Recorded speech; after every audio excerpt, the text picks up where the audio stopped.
North Sea, March 1943. In the first hour of darkness before dawn, the sea was already hostile before the battle began. Cold wind tore across the surface, driving low clouds that erased the horizon completely. Waves struck steel hulls at uneven angles, throwing spray across darkened decks. In the North Sea, night did not simply hide distance, it distorted it. Sound carried unpredictably. Shapes dissolved into a single mass of black water and sky. Visibility was poor, but awareness was not. Deep inside German warships, radar screens glowed faintly. Thin lines swept across their displays, returning signals invisible to the human eye. At first, a single contact appeared, then another. Bearings stabilized. Movement was confirmed. The enemy had been detected. No one on deck could see anything yet. There were no silhouettes, no muzzle flashes, no visual warning that combat was imminent. But the data was enough to change posture. Officers leaned over instruments rather than binoculars. Voices stayed controlled. This was contact, not panic. Radar was meant to buy time. Time to assess. Time to maneuver. Time to coordinate the fleet before firing began. That assumption lasted only seconds. The German formation held speed and spacing, trusting centralized command to shape the response. Designated command ships prepared to transmit instructions once the situation clarified. Orders were expected to flow outward, cleanly, quickly, decisively. They never did. The first shells struck without visible buildup. There was no probing exchange, no gradual escalation. Explosions tore into the darkness almost immediately, close enough to be felt through steel decks.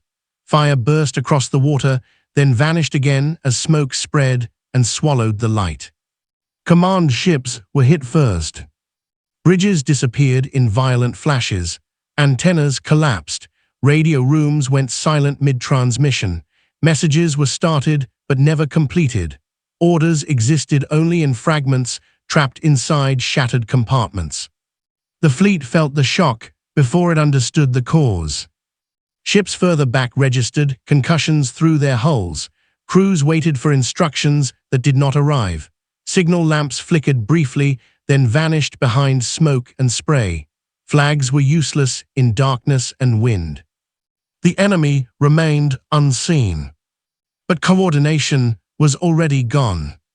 Within moments, the defining feature of the engagement was not gunfire, it was silence. Radios that should have been alive with commands transmitted nothing. Attempts to reach command vessels went unanswered. Information flowed inward, but nothing came back out. Somewhere offshore, reports were being prepared for shore command. They would never be sent. The battle was still unfolding, but the system holding the fleet together had already been destroyed. Without orders, captains were forced to interpret chaos independently. Maneuvers conflicted. Ships closed when they should have separated. Fire was returned without shared targets or timing. The night compressed everything. In 9 minutes, the formation would cease to exist as a coordinated force. 11 ships would be lost, some destroyed outright, others crippled and finished without support. Survivors would fight in isolation, unaware of the larger collapse. And on shore, nothing would be heard. No contact report. No warning. No explanation. Only silence, lasting far longer than it should have. By the time that silence was understood, the battle was already over.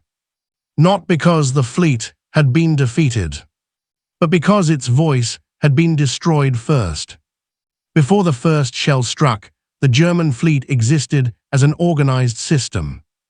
Each ship occupied a defined position within the formation. Spacing was calculated to balance two competing needs, mutual support and freedom to maneuver. Too close, and ships risked interfering with one another under fire. Too far apart, and coordination would break down. The solution was structure, disciplined movement governed by centralized command. This structure was not accidental. German surface operations relied heavily on command ships to control tempo and intent. These vessels were more than flagships. They were hubs. Orders flowed outward from them by radio, reinforced when necessary by visual signals. Gunnery priorities, course changes, and withdrawal decisions were expected to originate there. Individual captains were not meant to improvise independently in the opening phase of an engagement. They were meant to execute. This doctrine reflected experience. In poor visibility and rough seas, decentralized action often produced confusion. Central control promised clarity. As long as communication survived, the fleet could act as a single entity even when the enemy was unseen. On this night, there was no reason to doubt that system. The weather was harsh but familiar. North Sea operations rarely offered ideal conditions. Crews were accustomed to darkness, spray, and limited visibility. Radar, still relatively new, was viewed as an advantage, an extension of command, not a replacement for it. Contact, once made, was expected to follow a recognizable sequence. Detection, assessment, orders, engagement. The fleet was between the first and second steps. Command ships prepared to translate radar data into maneuver instructions. Fire control teams waited for authorization. Secondary ships held formation, confident that direction would arrive before action was required. This confidence shaped behavior.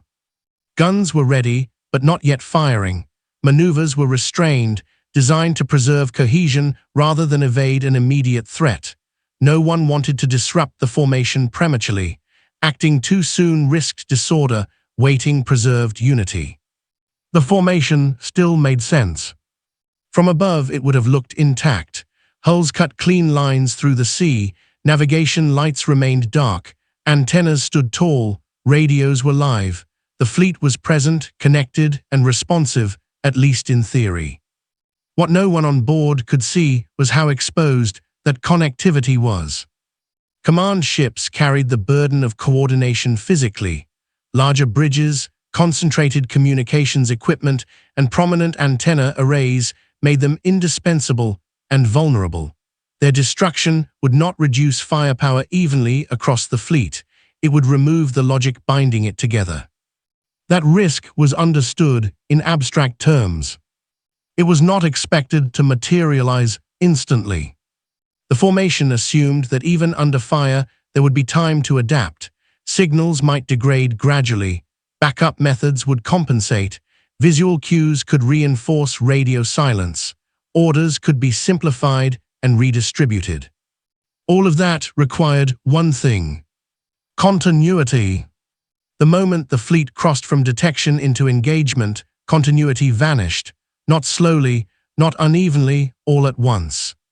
The formation entered the night expecting instruction. It would never receive it.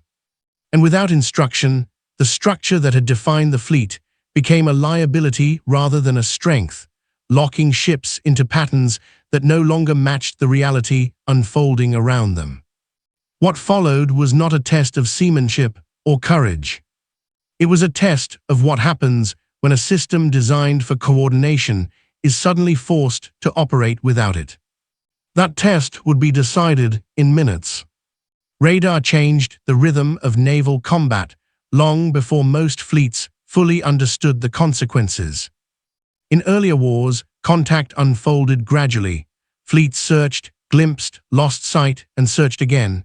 Even sudden encounters carried a brief margin, seconds or minutes, where uncertainty slowed action. Command decisions lived in that space. Orders formed while distance still existed. Radar erased that space. In the North Sea, detection no longer depended on visibility. It depended on return signals. Once contact appeared on the screen, uncertainty collapsed. Range, bearing, and movement stabilized faster than the human eye could confirm anything at all. The engagement timeline compressed brutally. There was no extended period of shadowy maneuvering, no moment where fleets circled, testing one another. The instant radar contact was confirmed, fire control calculations began.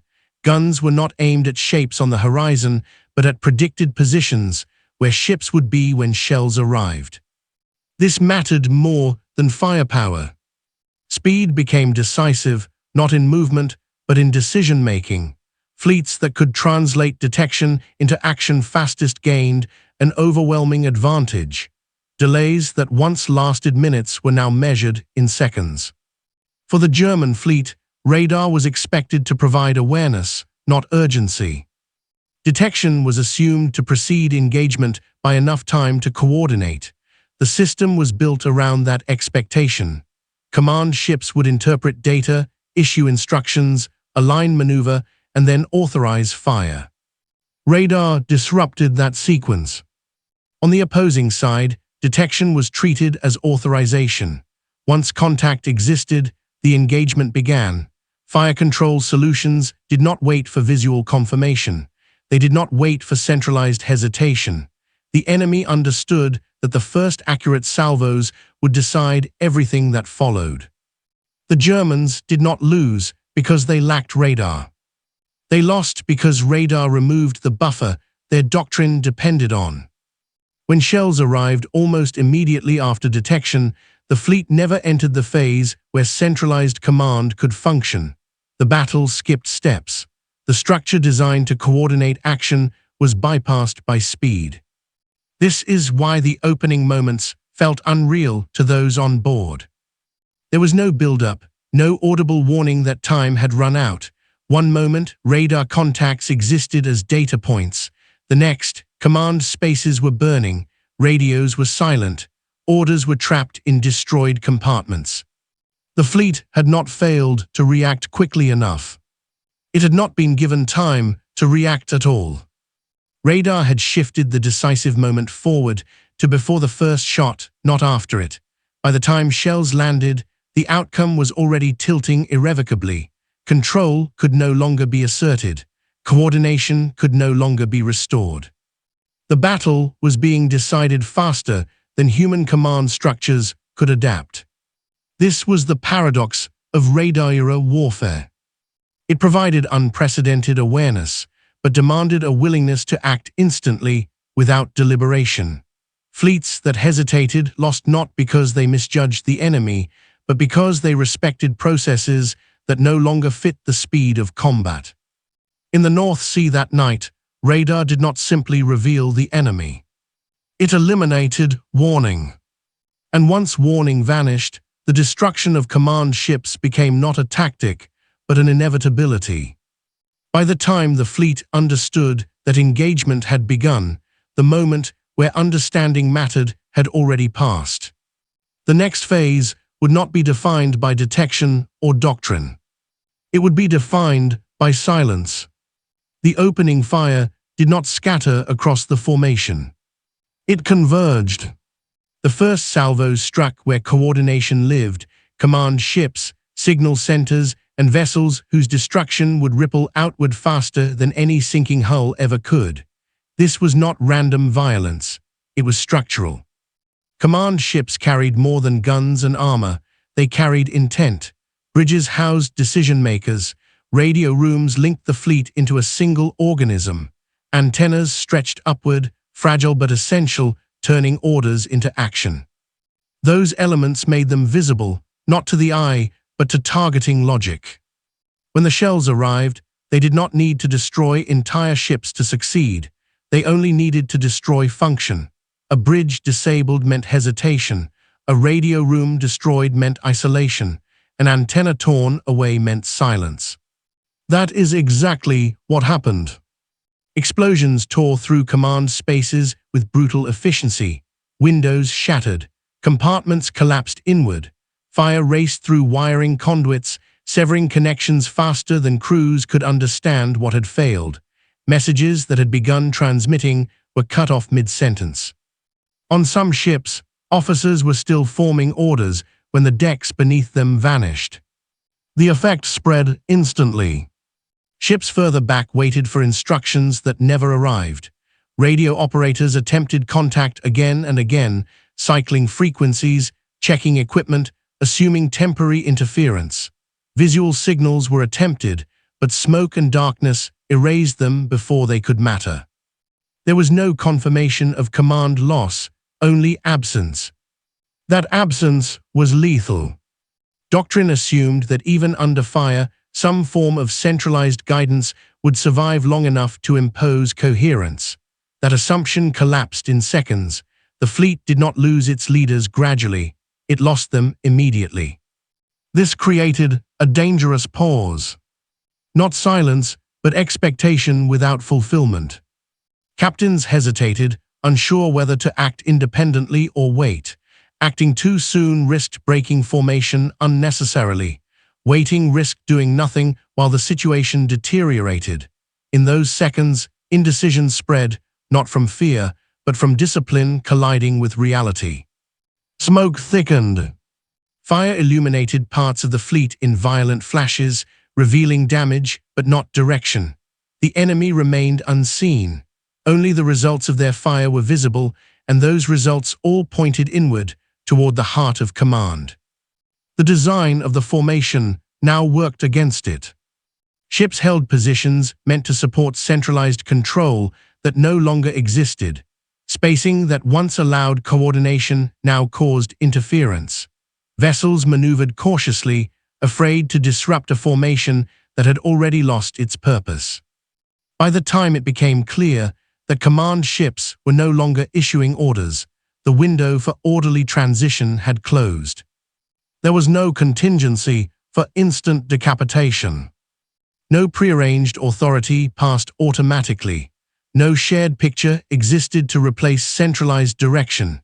Each ship now faced the same problem alone, fight without knowing what the fleet was doing, or wait for guidance that would never come. The opening salvos had not won the battle outright, but they had removed the only mechanism capable of preventing collapse. From this moment on, the fleet was no longer a fleet. It was a collection of ships, armed and crewed, but disconnected, fighting in the same sea without fighting the same battle. And in an engagement measured in minutes, that distinction decided everything that followed. In the moments after the opening salvos, the most decisive absence was communication. Across the fleet, radios that should have carried orders transmitted nothing. Operators adjusted frequencies, checked power, and repeated call signs into static. At first, this silence was treated as interference, temporary, solvable, expected under fire. It was not. On several ships, commands had already been prepared. Course changes were discussed. Target priorities were set. Withdrawal options were considered. None of it moved beyond the bridge. Antennas had been destroyed. Radio rooms were damaged or burning. Messages died before they existed. This created a fatal delay. Captains waited, believing command was still functioning somewhere ahead. Discipline encouraged restraint. Acting independently felt premature. Waiting felt correct. Every second spent waiting allowed the situation to degrade further. Visual signaling offered no solution. Smoke, darkness, and rough seas made lamps and flags meaningless. Even when signals were attempted, there was no confirmation they had been seen. The fleet was speaking, but no one was listening. Meanwhile, Shore Command received nothing, no contact report, no engagement notice. The battle unfolded in complete isolation from higher command. By the time crews began to realize the silence was permanent, not temporary, coordination could no longer be rebuilt. Communication had not failed gradually, it had been erased instantly. And once erased, the battle's outcome no longer depended on tactics. It depended on inevitability. With communication gone, the fleet fractured immediately. Each ship began acting on its own interpretation of events. Some turned aggressively toward perceived threats. Others attempted to withdraw. A few held course, convinced orders would arrive at any moment. These decisions were logical individually. Together, they were catastrophic. Ships crossed paths in darkness and smoke. Maneuvers interfered rather than supported. Near collisions became common. In several cases, steel hulls struck at speed, crippling vessels already under fire. Gunnery suffered as well. Without centralized targeting, ships fired independently at different bearings and intervals. Salvos overlapped uselessly or missed entirely. There was no concentration of fire, no shared rhythm, no confirmation of effect. The enemy's fire remained deliberate. Uncoordinated movement made targeting easier. Ships that slowed, burned, or turned sharply exposed themselves repeatedly.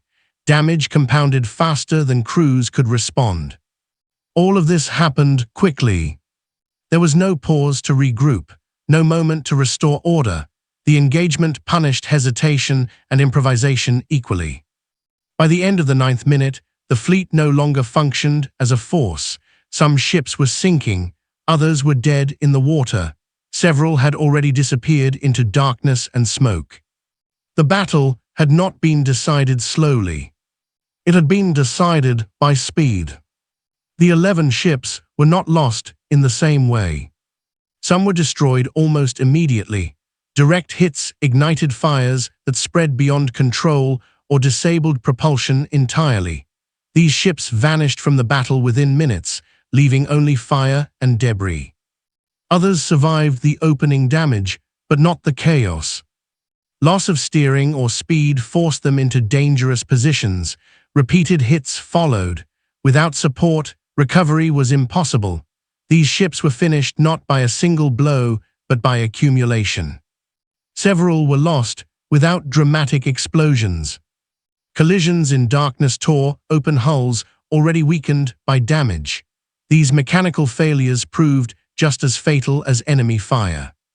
The most unsettling losses were those no one witnessed. Ships drifted into smoke or darkness and were never seen again. No distress calls were received. Their absence was noted only later when lists were compiled. There was no single moment when 11 losses became obvious. Destruction unfolded unevenly, scattered across minutes and miles of sea. The fleet was dismantled piece by piece, not erased all at once. What united every loss was isolation. Each ship failed alone. For surviving crews, the battle ended without explanation.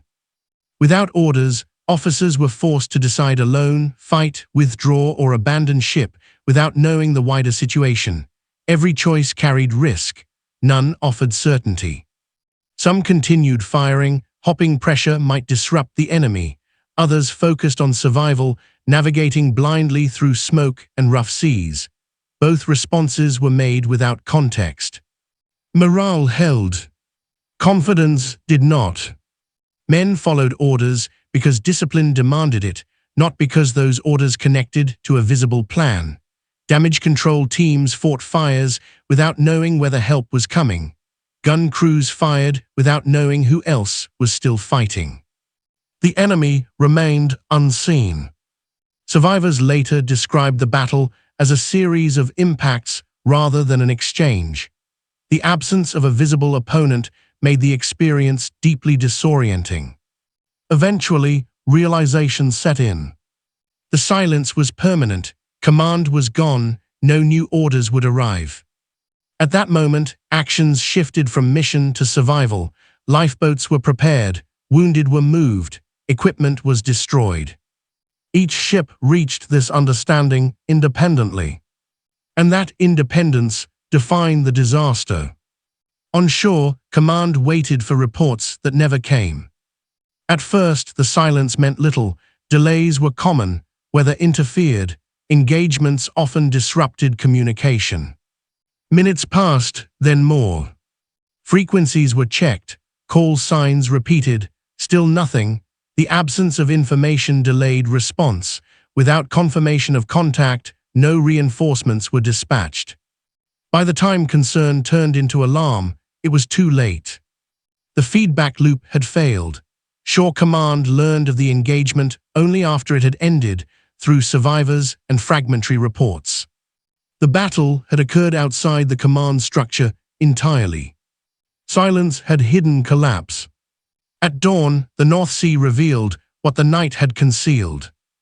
Debris floated across calm water, oil spread in dark streaks, Empty spaces marked where ships had sailed hours earlier. 11 ships were gone. They were not lost to overwhelming firepower, they were lost to disconnection. Radar had made detection instant. Gunfire had made destruction rapid. Communication had not survived long enough to matter. Once command vanished, coordination followed it into silence.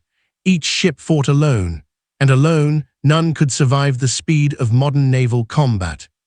The fleet did not collapse gradually. It lost its voice first. And when control disappeared, 9 minutes was all it took for the outcome to become inevitable.